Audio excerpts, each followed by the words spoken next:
A graça e a paz do Senhor Jesus, meus irmãos. Estamos aqui para mais um vídeo. Obrigado pela sua presença aqui comigo. E hoje nós vamos meditar um pouco. Eu vou agora no nosso canal estar colocando sempre algumas reflexões. E desta feita eu vou tirar aqui deste livro, Grão de Reflexão. É um livro que eu lancei em 2018, onde aqui eu escrevi vários pensamentos, tanto da área teológica, da área espiritual, quanto também da área secular. São pensamentos que a gente vai tendo no dia a dia, das coisas da vida, das observações que nós fazemos diariamente. É por isso que o nome do livro é Grão de Reflexão. São reflexões, são pequenas reflexões, tá bom? E hoje eu quero meditar com você aqui. Eu vou estar lendo as matérias aqui escritas, tá certo? Os artigos, mas também vou fazendo meus comentários em cima daquilo que a gente for lendo aqui, tá bom? Eu quero começar lendo aqui o artigo O Verdadeiro e o Falso Evangelho.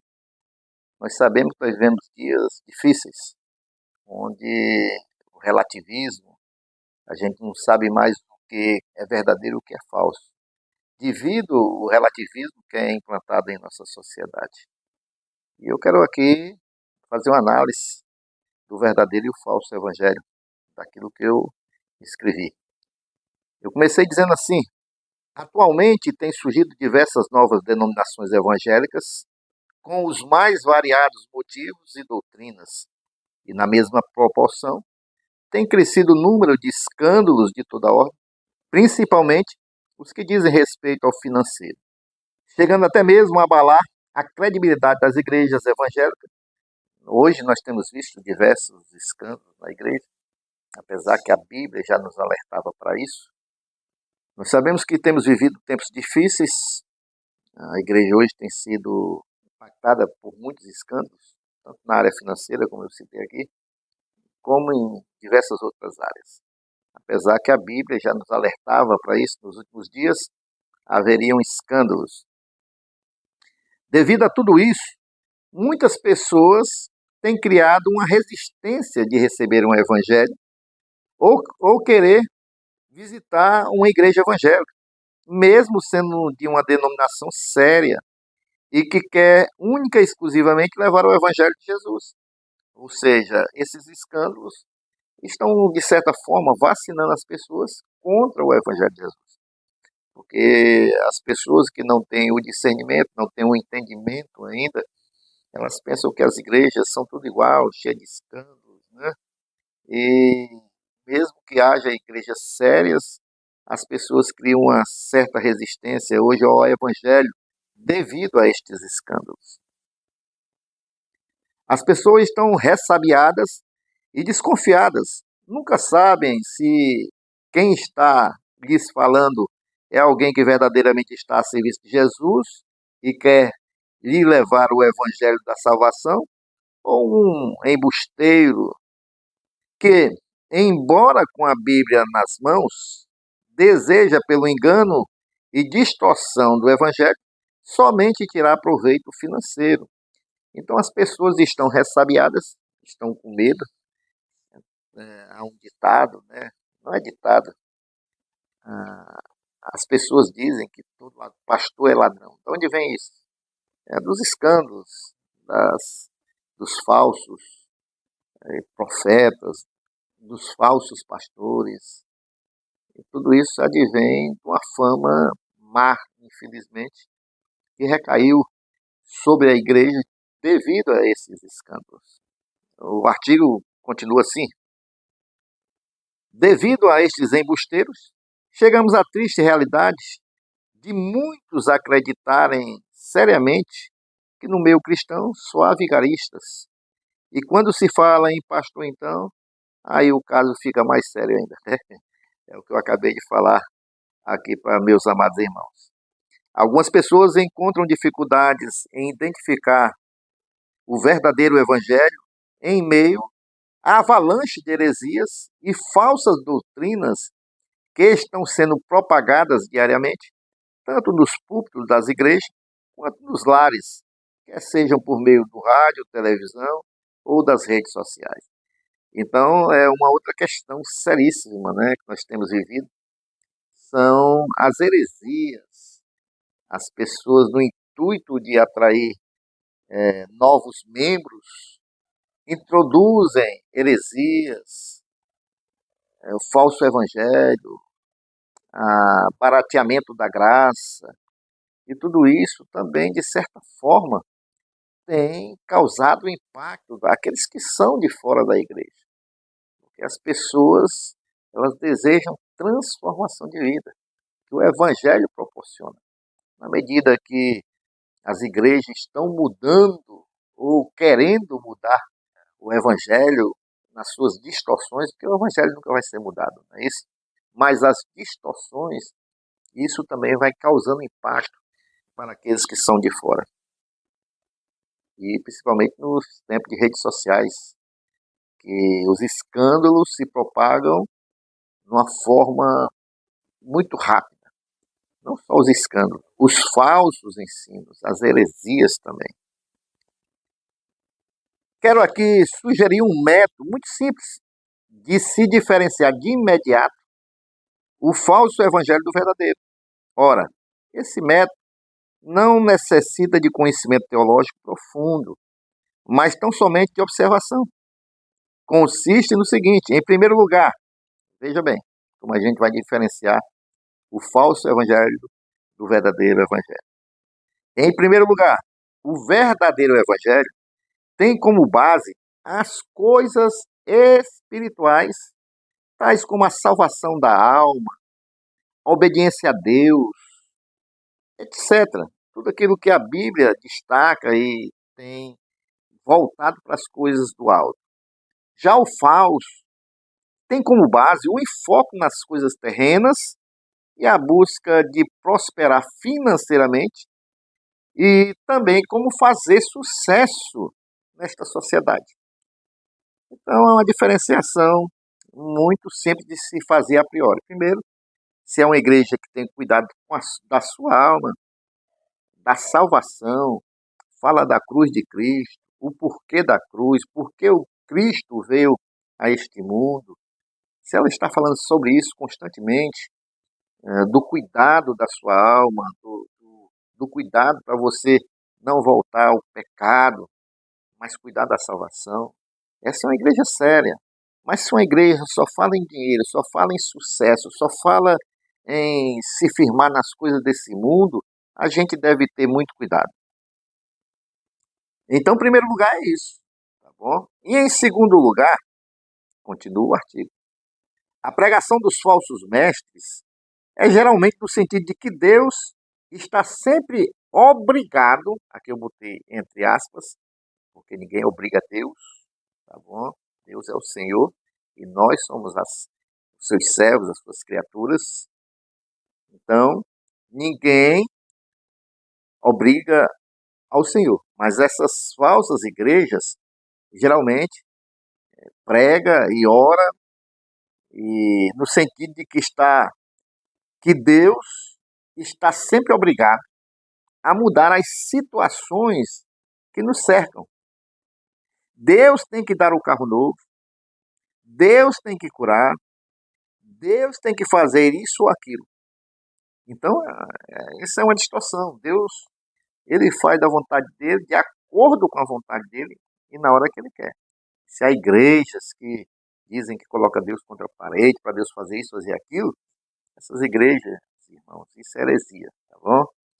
Já a igreja que tem a pregação verdadeira, ela aponta sempre para a vontade de Deus em mudar a pessoa, mudando o caráter, a mente, os desejos e as vontades. Esse é o verdadeiro evangelho, porque o evangelho veio para nos transformar, em primeiro lugar. O evangelho vem para transformar o ser humano, mudar o nosso caráter, nos fazer conforme a imagem do Filho de Deus. Se uma igreja só prega sobre exigir de Deus bens materiais, ou seja lá o que for, e ao invés de ensinar, de orar e de pedir mudança de caráter, essa igreja ela não está condizente com uma igreja verdadeira. Se a pregação diz que se sou pobre, Deus tem que me dar riqueza. Se estou enfermo, Deus tem que, por obrigatoriedade, me curar. Se estou com problemas, Deus vai ter que tirar os problemas. E se Deus nunca exige mudanças de minha parte, mas pelo contrário, eu é que estou exigindo de Deus, esse evangelho é falso. Esse evangelho é falso. Eu quero que você compreenda uma coisa. Nós vivemos pela fé. Deus pode curar. Deus pode mudar todo e qualquer quadro. Essa é a nossa fé. É isso que nos motiva a orarmos a Deus, mas é importante nós dizermos que Deus é soberano. A vontade é dele. Ele vai fazer na hora que ele quer, do jeito que ele quer, da maneira que ele quer. Então nós devemos ensinar isso ao povo, os pastores, os líderes. Agora, se um líder se coloca numa posição que está determinando Deus fazer isso ou aquilo, isso aí já não é de acordo com a palavra de Deus. Vamos continuar aqui. E se Deus nunca exige mudança da minha parte, também foi para isso que Jesus veio, né? Para nos mudar aquilo que foi perdido lá no Jardim do Éden, quando nós nos afastamos de Deus. E ele veio para nós voltarmos a ter comunhão com Deus. Mas para ter comunhão com Deus, a gente tem que buscar uma santificação, porque Deus não comunga com o pecado. Então, a gente tem que mudar.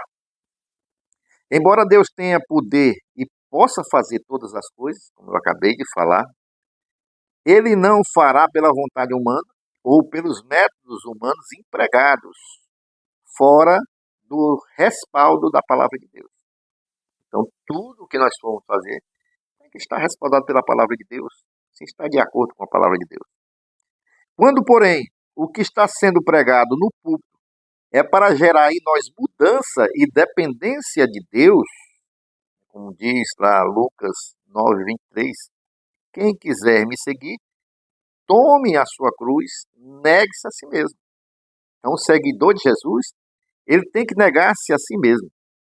Também, como diz lá em Efésios 4:28, aquele que roubava não roube mais. Houve mudança de caráter. 2 Coríntios 5:17, se alguém está em Cristo, é nova criatura. Houve mudança, houve transformação. Se a pregação te ensina a viver as coisas do Espírito e a abandonar as coisas da carne, ensina a não amar as coisas do mundo, como diz 1 João 2,15, se amo as coisas do mundo, o amor de Deus não está em mim, tá certo? Então a pregação, ela tem que ensinar a não amarmos as coisas do mundo, mas amarmos as coisas de Deus. Não amar o dinheiro e outras instruções nesse sentido, aí sim é um bom sinal que essa igreja ou essa pessoa está pregando o verdadeiro evangelho, porque o verdadeiro evangelho é poder de Deus para transformar vidas. Uma outra coisa a se observar é a forma que esses benefícios são alcançados. Se a igreja ou a pregação te oferecer mudança de situação e te exigir algo em troca, principalmente financeiro, isso se concretiza como falso evangelho. Deus opera na vida de uma pessoa pela obediência desta a Ele. Então, Deus opera na vida de uma pessoa pela obediência desta pessoa a Ele e nunca por barganha. O interessante a se observar também é que as igrejas que fazem mais sucesso, entre aspas, tá bom? São aquelas que oferecem as mudanças das circunstâncias ao invés de mudança das pessoas, pois há uma tendência natural do ser humano a querer tudo sem esforço, sem mudanças, e por isso essas pessoas são atraídas não por Jesus, mas pela facilidade de resolver seus problemas. Então há muitas igrejas que estão cheias, fazem sucesso, porque as pessoas vão em busca de resolver tão somente os seus problemas e não em busca do Senhor Jesus e da salvação eterna. É importante a gente atentar para isso e a gente observar, porque o ser humano, queridos, com o seu coração corrompido, ele vai querer sempre buscar as coisas que lhe satisfazem totalmente no plano físico, né, material. Mas é importante nós nos lembrarmos que nós temos uma alma, um espírito, e esse só vai estar totalmente satisfeito com a presença de Jesus em nós. E Jesus em nós nos traz uma satisfação total, não só no plano espiritual, mas no material, porque nós vamos ter uma vida de satisfação com aquilo que nós temos. E essas igrejas estão cheias de pessoas atraídas, não por esse Jesus que nos satisfaz plenamente em todas as coisas, mas as pessoas estão indo buscar e suprir as suas necessidades materiais. No entanto, isso contraria a própria palavra de Deus, que nos ensina que só vai receber a coroa da vida aquele que perseverar até o fim. Ou seja, há uma necessidade de esforço para seguir o evangelho do Senhor Jesus, o evangelho verdadeiro.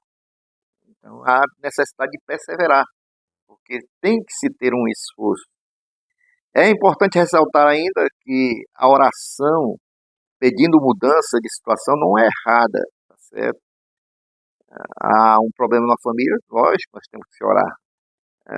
Uma pessoa que está no mundo, a gente tem que orar para se converter. Uma situação no trabalho, a gente tem que orar. Uma enfermidade, a gente tem que orar.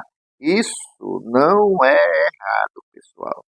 Orar pedindo a mudança da situação não é errado, desde que não seja imposta a Deus essa mudança e tendo em mente que Deus quer mudar primeiro o nosso interior. Então, a gente tem que orar. São petições, pedidos, clamores, mas nunca obrigando a Deus a nada. E também sempre com o entendimento que nós devemos mudar, em primeiro lugar, diante do Senhor, mudar o nosso ser. Esse deve ser o nosso objetivo principal, de sermos pessoas melhores. E isso se chama santificação. Muito bem, vamos lá. Tendo em mente que Deus quer mudar primeiro o nosso interior. Foi por isso que Jesus disse primeiro ao paralítico de Cafarnaum: Filho, os teus pecados estão perdoados. E só depois ele mudou a situação daquele paralítico quando disse: Toma o teu leito e anda. Primeiro ele curou a alma, o espírito, e depois veio o benefício material. Ele foi curado da sua paralisia, não ia mais depender de ninguém para levá-lo, e agora ele estava curado. Mas primeiro o Senhor viu nele fé, ele viu uma alma que estava preparada para ser colhida, uma alma transformada, e ele falou: Filho, teus pecados estão perdoados. E aí veio um milagre. Para concluir, o último parágrafo, tá bom? Eu só quero te dizer que Deus sempre quer o melhor para nós. Isso, sem dúvida, Deus sempre quer o melhor para nós. Por isso, confie nele plenamente. Busque ouvir a sua voz. Busque agradá-lo com a sua vida. Como diz lá no Salmo, né? Entrega o teu caminho ao Senhor, confia nele e o mais ele fará. Busque uma igreja que sirva a Deus em verdade e prega o evangelho genuíno, sem atalhos. Deus pode fazer o impossível em nossas vidas, é verdade, mas Ele quer nos transformar para que a cada dia fiquemos mais parecidos com Jesus, seu Filho amado, que lhe foi obediente em tudo. É isso que Deus quer de nós, que cada dia mais a gente fique parecido com Jesus.